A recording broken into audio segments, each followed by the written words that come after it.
नमस्कार दोस्तों, स्वागत है आप सभी का बड़ा करियर ऑफिशियल पर। आज के इस छोटे से वीडियो के माध्यम से हम लोग सीखेंगे DNA packaging in eukaryotic cell. मतलब यूकैरियोटिक सेल में डीएनए पैकेजिंग का क्या प्रोसेस होता है, इसके बारे में सीखेंगे। पिछले वीडियो में हमने सीखा था कि डीएनए का पैकेजिंग प्रोकैरियोटिक सेल में किस प्रोसेस से होता है, किस तरीके से होता है, इसके बारे में। और वहाँ पे समझाया था डीएनए के लेंथ के बारे में भी। वहाँ पे ये भी जाने थे कि डीएनए पैकेजिंग करना क्यों ज़रूरी है और कितना ज़रूरी है। ठीक है, यहाँ पे हम लोग यूकैरियोटिक सेल के अंदर डीएनए पैकेजिंग के बारे में सीखेंगे। तो सबसे पहले ये पता कर लेते हैं कि यूकैरियोटिक सेल जो है, इसमें मैमेलियन सेल के बारे में बताया गया। एनसीईआरटी में किसके बारे में बताया है? मैमेलियन सेल डीएनए के बारे में बताया है। और इसका लेंथ कितना बताया है? लगभग 2.2 मीटर का लेंथ बताया है, जिसको अगर फीट में मेजर करते हैं तो 7 फीट 2.6 इंच के बराबर होता है। इतना बड़ा हमारा शरीर भी नहीं है, लेकिन वो फिर भी छोटे से सेल के अंदर उसका जो न्यूक्लियस है छोटा सा एकदम, उसके अंदर ये डीएनए पाया जाता है। कैसे? इतना बड़ा डीएनए उस न्यूक्लियस के अंदर कैसे पाया जाता है, ये पिछले वाले वीडियो में बता चुके हैं। यहाँ पे हम डायरेक्ट स्टार्ट करते हैं packaging of DNA in eukaryotic cell. DNA का लेंथ भाई बहुत बड़ा है। ये मान लेते हैं, ये बनाते हैं एक डीएनए, एक लंबा सा डीएनए। डीएनए का लेंथ बहुत बड़ा है और सेल का साइज बहुत छोटा है, और उससे भी छोटा क्या है? उसके अंदर का न्यूक्लियस का साइज। अब सोच लीजिए कि इतना छोटा सा न्यूक्लियस है, इस न्यूक्लियस में इतना लंबा सा डीएनए कैसे हटेगा? हटाने के लिए क्या करना पड़ेगा? इसको बढ़िया से पैक करना पड़ेगा एकदम प्रॉपर तरीके से। जैसे वो रील होता है ना घर में, कपड़ा सीने वाला, उसमें क्या करते हैं, बड़ा सा मतलब उसमें जो धागा होता है ना, उसको अगर खोल दीजिए तो बहुत लंबा हो जाएगा, लेकिन वही उसको लपेट दीजिए उस रील में तो क्या होगा? इतनी सी में पूरा का पूरा धागा आ जाएगा। वो क्या है? पावर ऑफ पैकेजिंग है। यहाँ पर भी क्या कर रहे हैं? डीएनए को पैकेज कर रहे हैं ताकि छोटे से न्यूक्लियस में ये आ सके। तो यूकैरियोटिक सेल में डीएनए पैकेजिंग के लिए जो सबसे इंपॉर्टेंट चीज़ है, अच्छा, डीएनए पैकेजिंग करने के लिए जो सबसे इंपॉर्टेंट चीज़ है वो क्या है? वो है बेसिक प्रोटीन। वो क्या है? बेसिक प्रोटीन है, जो क्या कर सकता है? डीएनए को अपने ऊपर बांध सकता है, डीएनए को ऊपर अपने ऊपर क्या कर सकता है? लपेट सकता है। ये बेसिक प्रोटीन ही है जो ये काम कर सकता है। क्यों ये काम बेसिक प्रोटीन क्यों करेगा? क्योंकि अपने को पता है डीएनए एसिडिक होता है। कैसा नेचर का होता है? एसिडिक नेचर का होता है, और साथ ही साथ में ये निगेटिवली चार्ज भी होता है। इसके ऊपर कौन सा चार्ज होता है? निगेटिव चार्ज होता है। बेसिक प्रोटीन, ये तो समझ में आ ही गया कि बेसिक नेचर का होगा, और साथ ही साथ ये पॉजिटिव चार्ज होता है। ठीक है, साथ ही साथ ये क्या होता है? पॉजिटिव चार्ज होता है। और यहाँ पर जो बेसिक प्रोटीन यूज होता है ना, यूकैरियोट में डीएनए को पैक करने के लिए जो बेसिक प्रोटीन यूज होता है, उन बेसिक प्रोटीन को हम लोग हिस्टोन प्रोटीन के नाम से भी जानते हैं। क्या बोलते हैं इसको? Histone protein. और ये हिस्टोन प्रोटीन जो है, कोई एक प्रोटीन का नाम नहीं है, ये ग्रुप ऑफ प्रोटीन है जिसमें 5 तरह के हिस्टोन प्रोटीन आएंगे। ठीक है, और ये जो हिस्टोन प्रोटीन होता है, इसमें बेसिक एमिनो एसिड जो होता है ना, प्रोटीन किसका बना होता है? प्रोटीन एमिनो एसिड का बना होता है, और एमिनो एसिड बहुत सारे टाइप का होता है। बेसिक एमिनो एसिड होता है, एसिडिक एमिनो एसिड होता है, एरोमेटिक एमिनो एसिड होता है। इस तरह से एमिनो एसिड बहुत सारे प्रकार का होता है, लेकिन हमको क्या बनाना है? प्रोटीन बनाना है जो कि बेसिक नेचर का हो। तो कौन सा एमिनो एसिड इसमें ऐड करेंगे? ज़्यादा बेसिक एमिनो एसिड ऐड करेंगे। और बेसिक एमिनो एसिड में 2 एग्जाम्पल है, बेसिक एमिनो एसिड का 2 एग्जाम्पल है। बेसिक प्रोटीन बनाने के लिए क्या ऐड करेंगे हम लोग? बेसिक एमिनो एसिड ऐड करेंगे। और ये बेसिक एमिनो एसिड कौन कौन सा है? लाइसिन और आर्जिनिन। ये 2 बेसिक एमिनो एसिड है, लाइसिन और आर्जिनिन, जो ऐड होकर क्या बनाएगा? बेसिक प्रोटीन बनाएगा। मतलब इसकी मात्रा ज़्यादा होगा, इस वाले प्रोटीन में इसकी मात्रा ज़्यादा होगा, लाइसिन और आर्जिनिन का। ठीक है, अब देखिए यहाँ पे हमको समझना है types of histone protein. Types of histone protein. तो यहाँ पे हिस्टोन जो होता है वो 5 टाइप का पढ़ना है। कितने टाइप का पढ़ना है? 5 टाइप का। नाम क्या क्या हो जाएगा? H1A, H2B, H3, H4 और H1।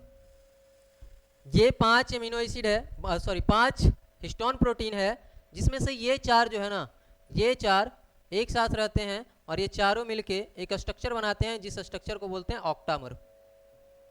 समझाते हैं थोड़ा देर में ऑक्टामर क्या होता है, कैसे बनता है। और ये H1 जो है, ये बेचारा अकेले रहता है और ये किसके तरह काम करता है, लिंकर डीएनए की तरह काम करता है,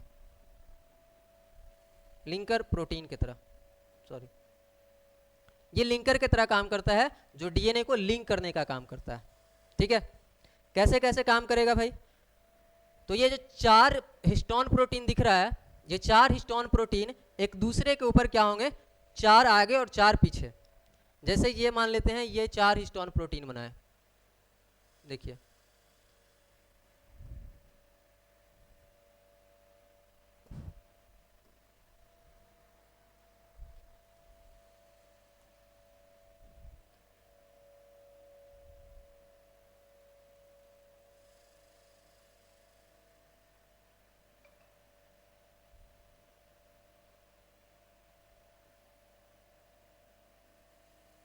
ये 4 हिस्टोन प्रोटीन हो गया। ये 4 हिस्टोन प्रोटीन जो है आगे की तरफ है, और ऐसा ही 4 हिस्टोन प्रोटीन पीछे भी होगा, इसके जस्ट पीछे होगा, तो उसको भी बनाते हैं।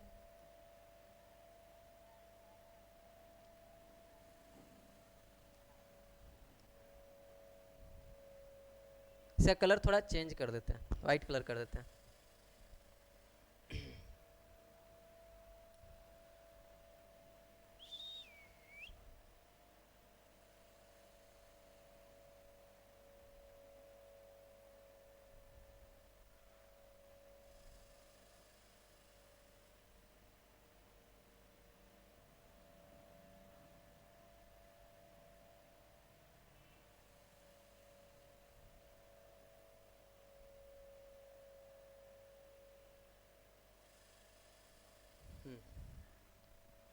तो इसमें जो व्हाइट वाला हिस्टोन प्रोटीन बनाया है ना, ये फ्रंट पार्ट पे है, ये क्या है, फ्रंट पे है। और येलो वाला जो बनाया है ये बैक साइड में है, बैक साइड में। तो यहाँ पे टोटल कितना हिस्टोन ऐड हुआ, 4 4 8, ये चारों हिस्टोन प्रोटीन का डबल, दो दो पार्ट, दो दो पीस जो है यहाँ पे ऐड हुआ। तो 4 4 8 प्रोटीन यहाँ पे एक साथ इकट्ठा होता है, जिसके वजह से यहाँ पे एक स्ट्रक्चर जो पूरा प्रॉपर स्ट्रक्चर बनता है, उसको हिस्टोन ऑक्टामर बोलते हैं। इसको क्या बोलेंगे, इसी स्ट्रक्चर को हम लोग क्या बोलते हैं, इसको हिस्टोन ऑक्टामर को कहते हैं, हिस्टोन ऑक्टामर।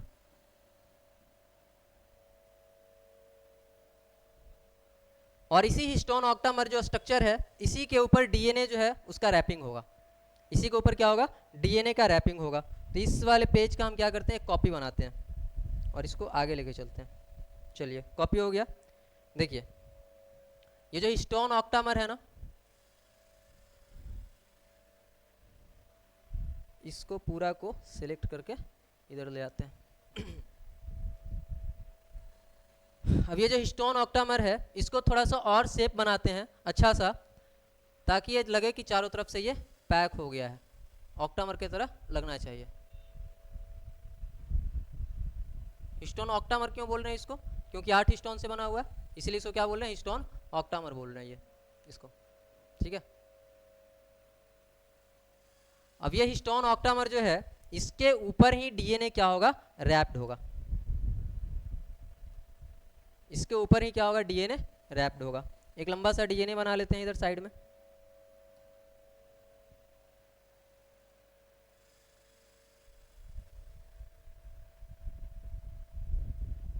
इस तरह का ये डीएनए है। अब यही डीएनए जो है, इसके ऊपर इस तरीके से रैप्ड होता है, इस तरीके से लिपटा हुआ होता है।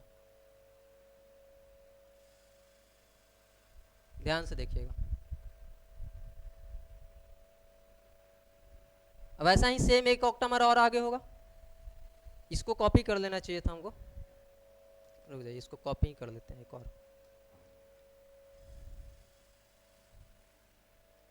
यहाँ पे ले लेते हैं एक, और एक और यहाँ पे ले लेते हैं, और इसका साइज थोड़ा छोटा कर लेते हैं।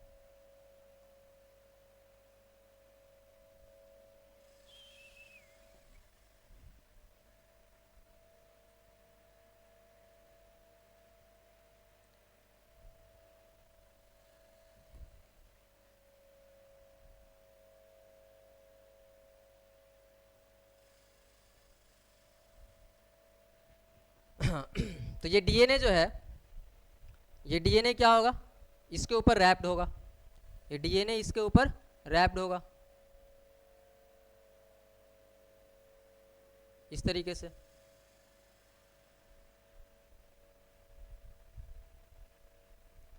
देख सकते हैं सेम टू सेम ये से इसके ऊपर भी रैप्ड होगा।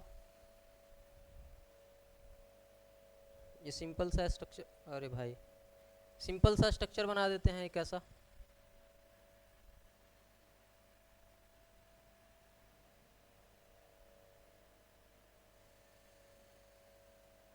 ये तो जितना डीएनए एक ऑक्टामर के ऊपर, देखिए जितना डीएनए एक ऑक्टामर के ऊपर अटैच हुआ है उतने डीएनए में टोटल बेस पेयर का संख्या 200 होता है। टोटल कितना बेस पेयर होगा, 200 बेस पेयर होगा, 200 बेस पेयर। 200 बेस पेयर कितना में, जितना डीएनए का पार्ट एक ऑक्टामर के ऊपर रैप हुआ ना, जैसे मान लेते हैं ये ऑक्टामर है और इस ऑक्टामर के ऊपर कुछ डीएनए जो है इसके ऊपर रैप हुआ, तो जितना डीएनए इस ऑक्टामर के ऊपर रैप्ड होगा मतलब लपेटाएगा, उतने डीएनए में टोटल बेस पेयर का संख्या कितना होगा, 200 होगा। ठीक है, अब इसमें हम लोग को ये पता चल गया था कि इसमें टोटल कितना ऑक्टामर जो है, उस ऑक्टामर के अंदर 4 ही हिस्टोन प्रोटीन ऐड हुआ था। मान लेते हैं इसमें H1A ऐड हुआ, H2B ऐड हुआ, और कौन ऐड हुआ, H3 ऐड हुआ और H4 ऐड हुआ, H3 और H4 ऐड हुआ। ठीक है, बचा हुआ जो एक और हिस्टोन प्रोटीन है जिसका नाम हम H1 बता रहे थे, जो बोल रहे थे कि लिंकर का काम करता है, उसका क्या काम है कि जो रैपिंग हुआ है ना, ध्यान से देखिएगा, ये जो रैपिंग हुआ है यहाँ पे, इस रैपिंग में ये डीएनए का ये वाला पार्ट और डीएनए का ये वाला पीस दोनों अलग अलग लग रहा है। अगर इसको बांध के ना रखा जाए तो ये डीएनए का जो पीस है वो अलग अलग हो सकता है, मतलब यहाँ से खुल भी सकता है। तो ये खुले ना, इसको अटैच रहना है, बंधे रहेगा, इसलिए इसको बांधे रखने के लिए ये जो प्रोटीन है वो उसको बांधे रखने के लिए होता है, इसीलिए उसका नाम पड़ा लिंकर प्रोटीन, जो क्या करता है डीएनए के रैपिंग को लिंक करके रखता है ताकि वो ऑक्टामर से खुले ना। तो ये वाला जो इधर पिंक ये जो प्रोटीन दिख रहा है ये कौन सा है, H1 हिस्टोन प्रोटीन है और इसको क्या बोलते हैं, लिंकर प्रोटीन बोलते हैं। ठीक है, और अब ये जो स्ट्रक्चर बना कौन कौन, ऑक्टामर, यहां पे क्या था, ये ऑक्टामर है, इस ऑक्टामर के साथ क्या ऐड हुआ, ऑक्टामर के साथ ऐड हुआ डीएनए। क्या ऐड हुआ भाई, इसके ऊपर क्या रैप्ड हुआ, डीएनए रैप्ड हुआ। तो ये ऑक्टामर और ये डीएनए दोनों को मिलाकर क्या बोलेंगे, दोनों को मिलाकर बोलेंगे हम लोग न्यूक्लियोसोम। क्या बोलेंगे इसको भाई, न्यूक्लियोसोम या न्यूक्लियोसोम पढ़ सकते हैं, इसको न्यूक्लियोसोम बोलेंगे। ठीक है, ये क्या बन गया, न्यूक्लियोसोम बन गया। ये एक न्यूक्लियोसोम ये है, ये है, ये सारा का सारा क्या है यहाँ पे न्यूक्लियोसोम है। और ऐसे ये सारे न्यूक्लियोसोम जो है अब क्या होंगे, और ज्यादा, ये क्या होंगे, और ज्यादा लपटाएंगे, मतलब और ज्यादा ये कंडेंस होंगे। ठीक है, तो और ज्यादा जब कंडेंस होंगे ना तो ये कुछ इस तरह का स्ट्रक्चर दिखने लगेगा, मतलब ये सारा जो स्ट्रक्चर है कौन कौन सा, ऑक्टामर और डीएनए का जो न्यूक्लियोसोम बना, ऐसा ऐसा ढेर सारा न्यूक्लियोसोम एक दूसरे के ऊपर क्या हो जाएंगे, और ज्यादा कंडेंस होते जाएंगे, और ज्यादा टाइटली पैक्ड होते जाएंगे। तो जितना ज्यादा टाइटली पैक्ड होते जाएंगे ये, जितना ज्यादा टाइटली पैक्ड होते जाएंगे ये और ज्यादा पैक्ड होंगे, और ज्यादा पैक्ड होंगे, और लास्ट में ये इतना ज्यादा पैकेजिंग हो जाएगा इसका एक स्टेज आते आते कि ये क्रोमोसोम की तरह दिखाई देने लगेगा। ये किसके तरह दिखाई देने लगेगा, क्रोमोसोम की तरह दिखाई देने लगेगा, इस तरह से, इस तरह से, इतना ज्यादा टाइटली ये पैक्ड हो जाएगा। तो न्यूक्लियोसोम जहां पे लपटाना शुरू हो जाता है, न्यूक्लियोसोम एक दूसरे के ऊपर क्या मतलब न्यूक्लियोसोम ज्यादा से ज्यादा कंडेंस होना जब शुरू हो जाता है तो उस वाले स्ट्रक्चर को बोलते हैं क्रोमैटिन। इसको क्या बोलते हैं, क्रोमैटिन। और क्रोमैटिन भी यहाँ दो तरह से बनेगा, एक तो क्रोमैटिन ये बनेगा जहां पे न्यूक्लियोसोम जो है वो टाइटली पैक्ड नहीं है, ज्यादा टाइटली पैक्ड नहीं है, लूजली पैक्ड है। तो इतना मान लेते हैं कि ये वाला जो रीजन है ना लूजली पैक्ड लग रहा है, तो जितना रीजन में क्रोमैटिन जो है लूजली पैक्ड है इसको यू क्रोमैटिन कहते हैं। इसको क्या बोलते हैं, यू क्रोमैटिन।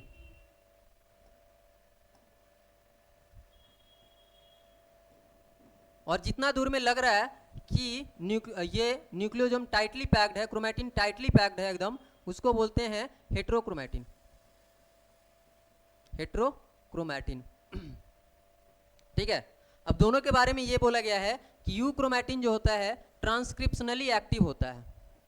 अब ये क्या चीज नया आ गया, ट्रांसक्रिप्शनली एक्टिव होता है, और हेट्रोक्रोमैटिन जो है ये ट्रांसक्रिप्शनली इनएक्टिव होता है। ये क्या होता है, ट्रांसक्रिप्शनली इनएक्टिव होता है। ठीक है, यूक्रोमैटिन ट्रांसक्रिप्शनली एक्टिव है और हेट्रोक्रोमैटिन ट्रांसक्रिप्शनली इनएक्टिव है। कारण क्या है, रीजन तो रीजन ये बताया गया है कि जब भी ट्रांसक्रिप्शन का मतलब क्या होता है, पहले ये समझिए। ट्रांसक्रिप्शन का मतलब होता है डीएनए से आरएनए बना देना। डीएनए से क्या बनाना, आरएनए बनाना। तो डीएनए से आरएनए कब बनेगा, हमको तो पता है कि आरएनए सिंगल स्टैंडर्ड होता है, ये डीएनए है डबल स्टैंडर्ड। आरएनए कैसा होता है, सिंगल स्टैंडर्ड, मतलब इसको खोलना पड़ेगा। तो डीएनए को खोलना कब आसान है, जब टाइटली पैक्ड होगा या लूजली पैक्ड होगा तब। ऑब्वियस सी बात है कि जब लूजली पैक्ड होगा उस टाइम पे डीएनए को खोलना आसान है, इसीलिए जो लूजली पैक्ड है यूक्रोमैटिन, इसको खोलना आसान है, इसीलिए कह रहे हैं कि ये ट्रांसक्रिप्शनली एक्टिव है। इसका ट्रांसक्रिप्शन हो सकता है, मतलब ये वाला जो डीएनए है इतना पार्ट, वो क्या हो सकता है, उसका ट्रांसक्रिप्शन होकर आरएनए बन सकता है। इधर वाला पार्ट को हेट्रोक्रोमैटिन जो है ये ट्रांसक्रिप्शनली इनएक्टिव होता है, मतलब इसका ट्रांसक्रिप्शन नहीं हो सकता, इससे आरएनए इस स्टेज पे नहीं बना सकते। इसका अगर आरएनए बनाना है तो ये और लूज होगा और खुलेगा और ट्रांसक्रिप्शनली इनएक्टिव होगा, मतलब यूक्रोमैटिन के रूप में आएगा तब। और ये जो फुली कंडेंस्ड है, क्रोमैटिन का फुली कंडेंस्ड स्ट्रक्चर, ये क्या कहलाएगा, ये कहलाएगा क्रोमोसोम। और आप लोग को पता होना चाहिए कि क्रोमोसोम कब दिखाई देता है। क्रोमोसोम हर स्टेज में तो दिखाई नहीं देता है। सेल में जनरली जो डीएनए होता है वो यही क्रोमैटिन के फॉर्म में होता है, क्रोमोसोम के फॉर्म में नहीं होता है। तो क्रोमोसोम कब बनता है भाई साहब, क्रोमोसोम बनता है सेल डिवीजन के टाइम पे। कब बनता है क्रोमोसोम, कब बनता है, सेल डिवीजन के टाइम पे। जिस टाइम सेल डिवाइड करना होता है उस टाइम पे क्रोमोसोम जो है वो बनता है। मतलब क्रोमोसोम क्या है, क्रोमैटिन का एक प्रॉपर स्ट्रक्चर है। देखिए सेल जब डिवाइड कर रहा है, किसी चीज को जब डिवाइड करना होता है तो एक उसका सिमेट्रिक शेप होना चाहिए, तभी हम उसको हाफ हाफ डिवाइड कर पाएंगे। ठीक है, लेकिन जब क्रोमैटिन देखे थे, यहाँ पे देखिए ये क्रोमैटिन है, इसका आपको क्या लग रहा है कि ये सिमेट्रिक शेप है, इसका कोई सिमेट्रिक शेप नहीं होता है। लेकिन जब सेल डिवाइड करता है तो उसको डीएनए को आधा आधा बांटना होता है। तो डीएनए को आधा आधा जब बांटना है तो डीएनए को प्रॉपर शेप में आना पड़ेगा, एक सिमेट्रिक शेप में आना पड़ेगा, और उसका सिमेट्रिक शेप होता है कौन, क्रोमोसोम होता है। मतलब ये जब पूरा कंडेंस होकर एक शेप में बनता है तो वो कौन सा शेप बनता है, क्रोमोसोम बनता है। ठीक है, और ये क्रोमोसोम हमको पता चल गया कि सेल डिवीजन के टाइम पे बनेगा। सेल डिवीजन में भी कौन सा स्टेज में बनेगा, तो ये मेटाफेज में बनेगा। कौन सा फेज में, मेटाफेज एक स्टेज होता है सेल डिवीजन का, उस फेज में जाके बनेगा ये प्रॉपर तरीके से क्रोमोसोम का स्ट्रक्चर। तो ये आज हम लोग सीख गए chromosome DNA packaging in eukaryotic cell. अब यहाँ पे एक स्ट्रक्चर लेके आए हैं, इस स्ट्रक्चर से समझ सकते हैं। ये जो बीच का चार गोला आगे चार गोला पीछे दिख रहा है, ये क्या है, ये हिस्टोन प्रोटीन है। हिस्टोन प्रोटीन है, नाम लिख दें यहाँ पे कौन कौन सा हिस्टोन प्रोटीन। मान लेते हैं ये H1 है, H1 इसमें तो आएगा नहीं, H1A आएगा, H2B आएगा, H3 आएगा और H4 आएगा। सेम टू सेम H1A इधर है, H3 इधर है, H2B इधर है और H4 जो है इसके पीछे होगा। अब ये चारों जो प्रोटीन है डबल डबल होके क्या बनाया, 8 प्रोटीन मिलकर एक स्ट्रक्चर बनाया। इस स्ट्रक्चर को ऑक्टामर कह रहे हैं। इस स्ट्रक्चर को क्या कह रहे हैं भाई, ऑक्टामर कह रहे हैं। और इस ऑक्टामर के ऊपर क्या रैप्ड है, इस ऑक्टामर के ऊपर क्या रैप्ड है, ये ब्लू कलर का, ये जो ब्लू कलर का दिख रहा है ऑक्टामर के ऊपर, ये जो ब्लू कलर का दिख रहा है, ग्रीन होने वाला है, ये क्या है भाई, ये डीएनए है। ये क्या है, डीएनए है। और यहाँ पे दिख रहा होगा कि डीएनए को देखो, डीएनए के हर एक पीस को कौन कनेक्ट कर किए हुए है, ये येलो कलर का जो प्रोटीन है। और ये येलो कलर का प्रोटीन क्या है, येलो कलर का प्रोटीन ही H1 प्रोटीन है। यहाँ पे सारा नीचे लिखा हुआ भी है। ये टोटल पिंक वाला हिस्टोन ऑक्टामर है, ये येलो वाला H1 प्रोटीन है और ब्लू वाला डीएनए। ठीक है, और इसका एक और भी स्ट्रक्चर है, यहाँ पे पूरा तरीके से समझ सकते हैं। ये डीएनए खुला हुआ है, ये प्रॉपर खुला हुआ डीएनए है। ये डीएनए खुला हुआ है, ये धीरे धीरे धीरे धीरे आके इस वाले ये जो पिंक येलो कलर दिख रहा है ये ऑक्टामर है। ये ऑक्टामर के ऊपर क्या हो गया, रैप्ड हो गया। ये ऑक्टामर के ऊपर रैप्ड हो गया। जब ऑक्टामर के ऊपर रैप्ड हो गया तो इसको क्या बोलने लगे, न्यूक्लियोसोम बोलने लगे। ऑक्टामर के ऊपर रैप होने पर क्या बोलने लगे, इसको न्यूक्लियोसोम बोलने लगे। अब ऐसा ऐसा न्यूक्लियोसोम ढेर सारा है। अब यहाँ पे देखो ढेर सारा न्यूक्लियोसोम क्या है, एक दूसरे के ऊपर, एक दूसरे से क्या हो रहा है, कंडेंस हो रहे हैं, मतलब ज़्यादा एक दूसरे के पास पास आते जा रहे हैं, मतलब लूप बन रहा है यहाँ पे, ठीक है। तो इसके वजह से यहाँ पे अब इसको क्या बोलते हैं, क्रोमैटिन फाइबर बोलते हैं। क्या बोलते हैं इसको, क्रोमैटिन फाइबर। अब ये क्रोमैटिन फाइबर और ज़्यादा कंडेंस होगा, और ज़्यादा कंडेंस होगा, और ये क्या बना लेगा, क्रोमैटिन बना लेगा, प्रॉपर क्रोमैटिन। और प्रॉपर क्रोमैटिन में से मान लेते हैं कि ये क्या है, देखिए ये थोड़ा लूजली पैक लग रहा है और ये कंडेंसली पैक लग रहा है। तो जो लूजली पैक्ड है ये क्या कहलाएगा, यू क्रोमैटिन कहलाएगा, और जो कंडेंसली पैक्ड है ये क्या कहलाएगा, हेट्रोक्रोमैटिन कहलाएगा। और ये अगर पूरी तरीके से पैक्ड हो जाए, कंपैक्टली पैक्ड हो जाए, तो ये क्या कहलाएगा, क्रोमोसोम कहलाएगा। बताइए आप लोग को समझ में आया? अगर कहीं पे दिक्कत हुआ तो कमेंट करके पूछिए, कुछ ना समझ में आया हो तो कमेंट करके पूछिए। आज के लिए इतना ही, और आगे हम लोग पढ़ेंगे सर्च फॉर जेनेटिक मटेरियल। मतलब जेनेटिक मटेरियल कौन होगा। जेनेटिक मटेरियल के रेस में 3 चीज़ है, आरएनए है, डीएनए है, प्रोटीन है। अल्टीमेटम जेनेटिक मटेरियल कौन होगा, इसके बारे में कुछ रिसर्च किया गया था, एक्सपेरिमेंट किया गया था, उसी एक्सपेरिमेंट के बारे में अगले वीडियो में हम लोग पढ़ेंगे। तब तक के लिए जय हिंद।